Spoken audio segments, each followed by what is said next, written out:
In May 1945, the most powerful man in Europe vanished without a body, a grave, or a public confirmation. Adolf Hitler, whose image had dominated Germany for more than a decade, did not die before cameras or witnesses from the victorious Allies.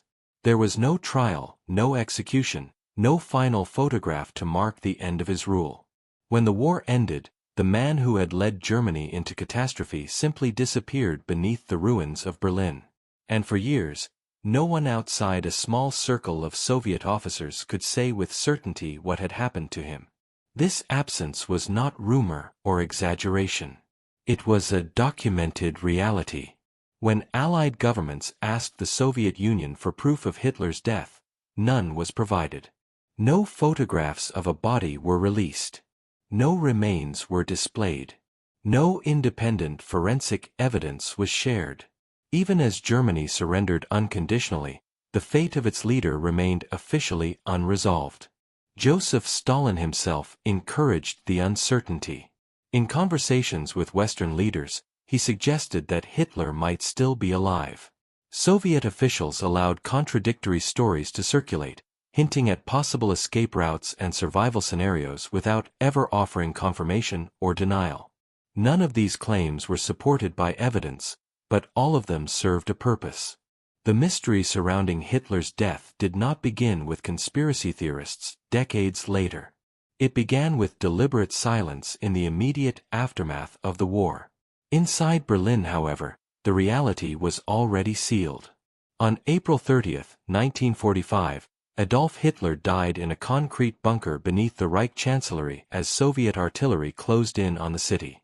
The Third Reich had collapsed. German defenses were shattered. Communications were failing. The Red Army was less than a kilometer away. There was no possibility of escape.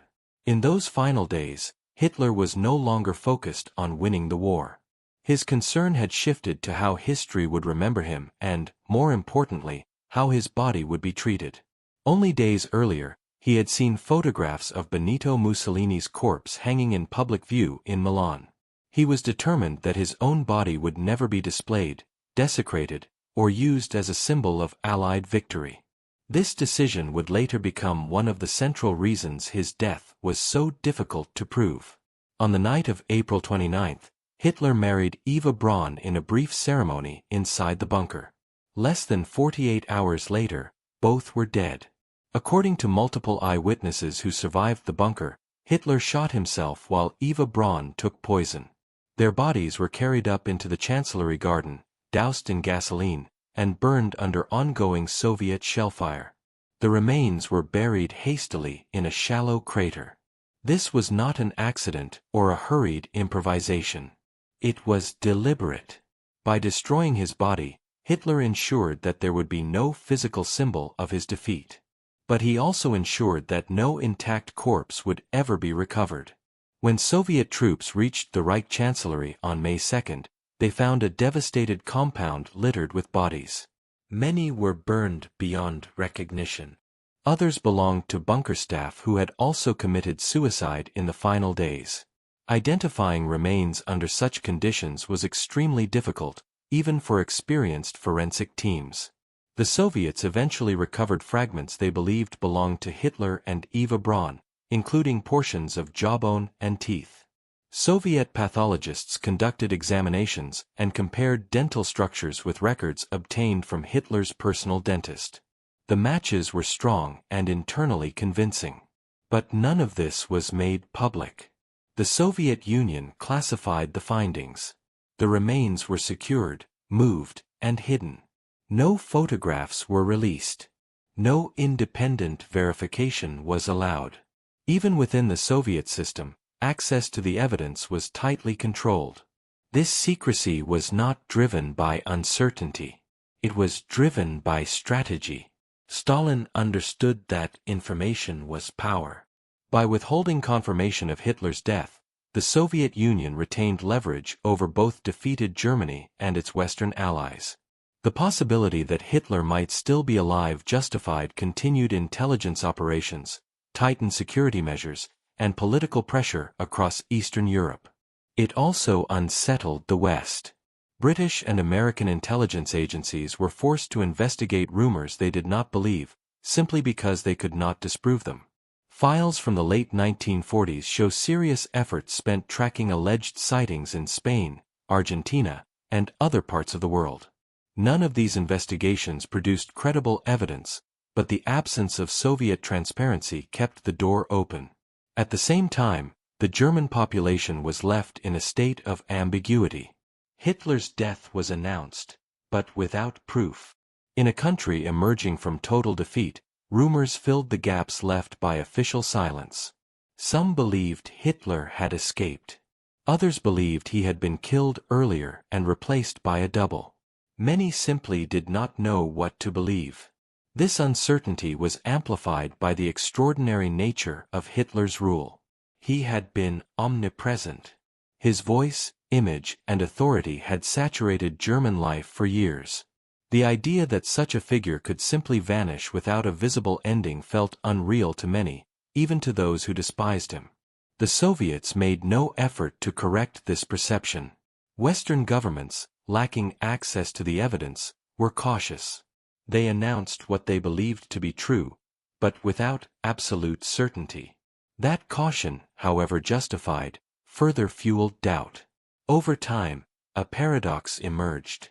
The more historians uncovered consistent testimony from bunker witnesses, the more the public questioned why certainty had taken so long to arrive.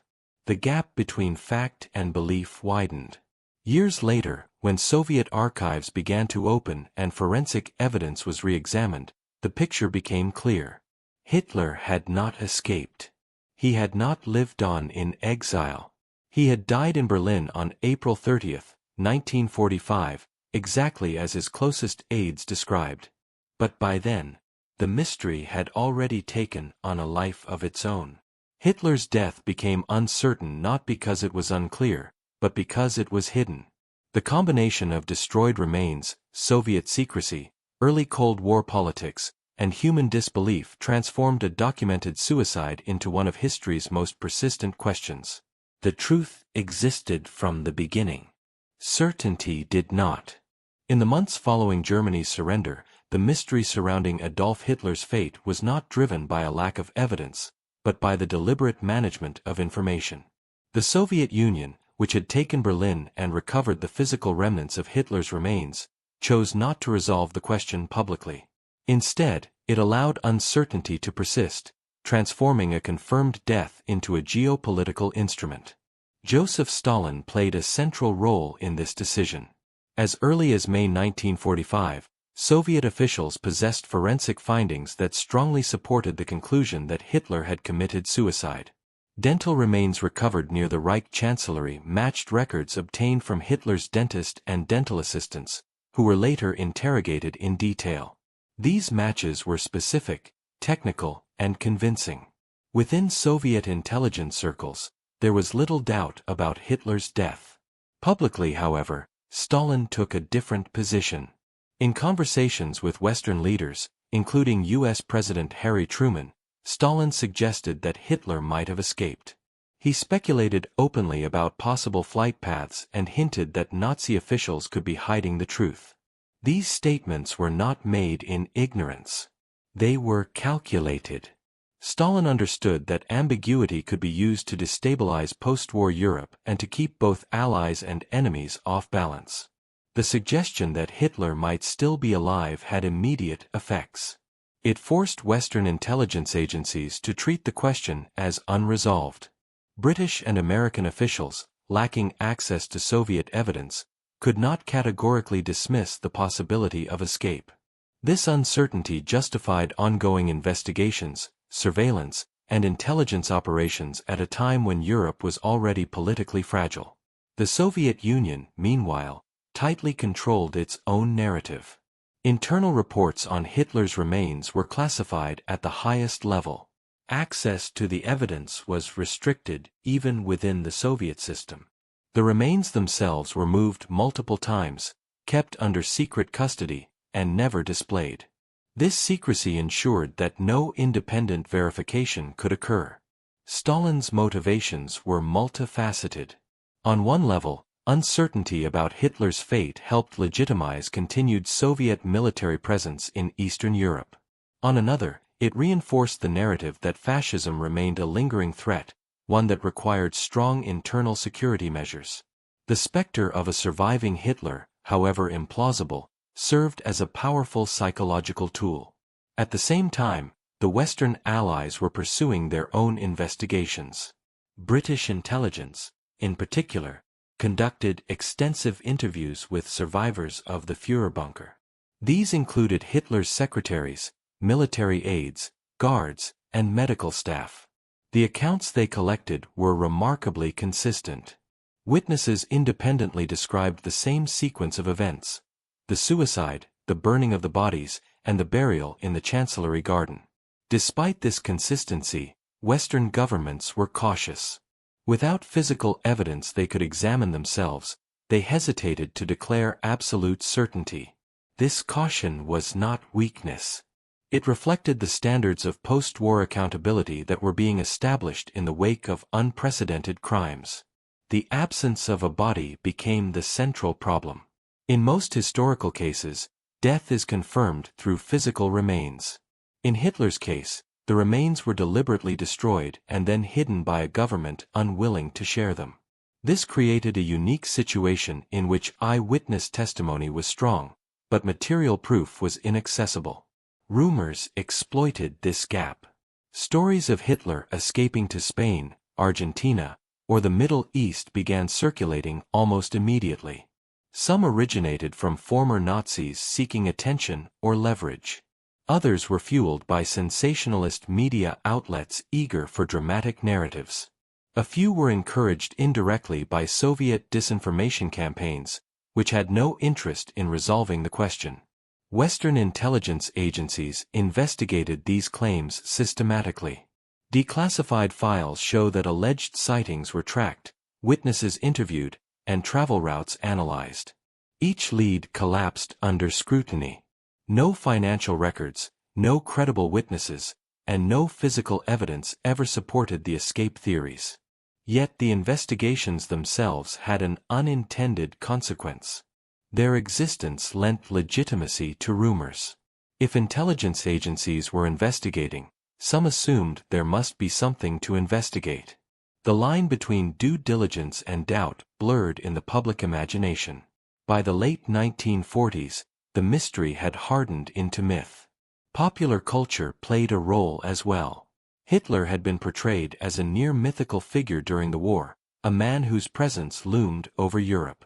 His sudden disappearance, without visual confirmation of death, felt narratively incomplete. The human mind struggles with endings that lack spectacle. This psychological discomfort made escape stories appealing, even to those who rejected Nazi ideology. The Cold War further entrenched the uncertainty. As relations between East and West deteriorated, cooperation on historical clarification became politically impossible.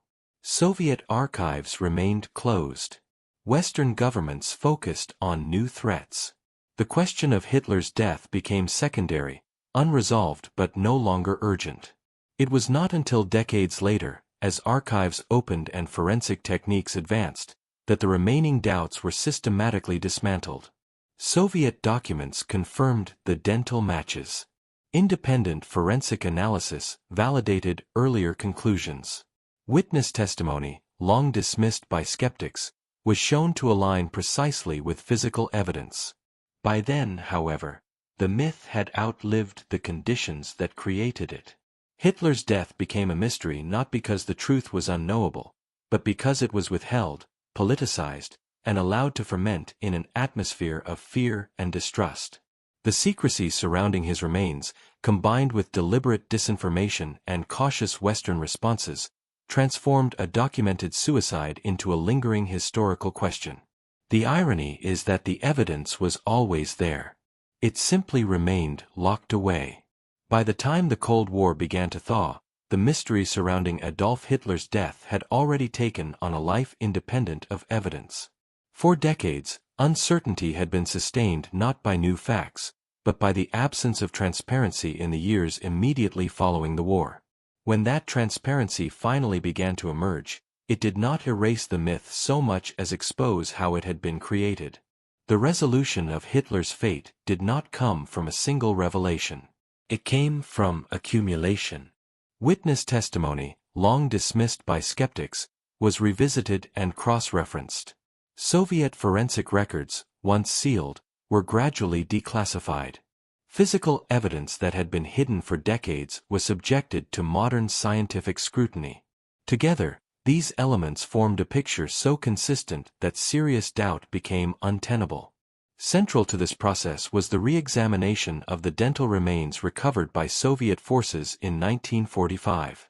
These fragments, portions of jawbone and teeth, had been preserved in Soviet custody and compared at the time with records from Hitler's dentist and dental assistants. The matches were detailed and specific, involving unique dental work that could not plausibly belong to another individual. When these records were later reviewed by independent experts, the conclusions held.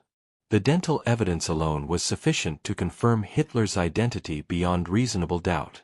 Additional forensic analysis further reinforced this conclusion.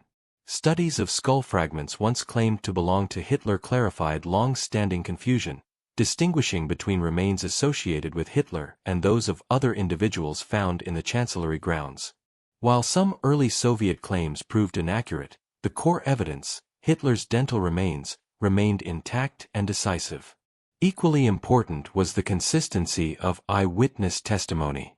Survivors of the Führerbunker, interrogated separately over many years by different governments, described the same sequence of events with remarkable agreement. Their accounts matched physical evidence, timelines, and each other. No credible witness ever emerged to contradict the fundamental narrative of Hitler's suicide in Berlin. By the late 20th century, historians reached near-universal consensus. Hitler did not escape. He did not live in exile. He did not survive the fall of the Third Reich.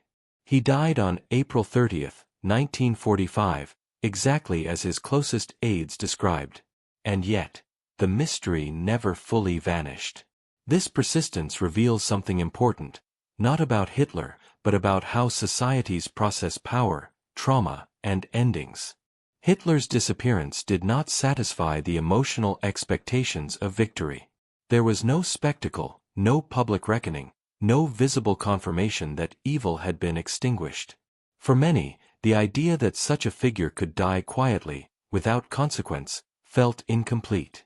The secrecy of the Soviet Union amplified this discomfort. By withholding evidence, encouraging speculation, and politicizing uncertainty, Stalin transformed a historical fact into a strategic ambiguity. That ambiguity endured long enough to embed itself in public consciousness. Once embedded, myths do not require reinforcement to survive. They persist through repetition, fascination, and doubt. Popular culture played its role. Films, books, and sensational accounts exploited uncertainty for narrative effect. Each retelling widened the gap between evidence and belief. The myth became more compelling than the truth, not because it was stronger, but because it was unfinished. The lesson of Hitler's death is not that history is unknowable. It is that history can be obscured, intentionally or otherwise, long enough for distortion to become durable. Facts do not disappear when hidden, but belief does not automatically return when facts resurface. Hitler's death was confirmed through evidence, testimony, and science. But certainty arrived too late to prevent the myth from forming. In the end, Hitler did not escape justice through survival. He escaped it through secrecy. And that secrecy ensured that even in death, he continued to cast a shadow far larger than the truth ever required. That is why Hitler's death became a mystery after 1945. Not because history lacked answers, but because those answers were withheld when they mattered most.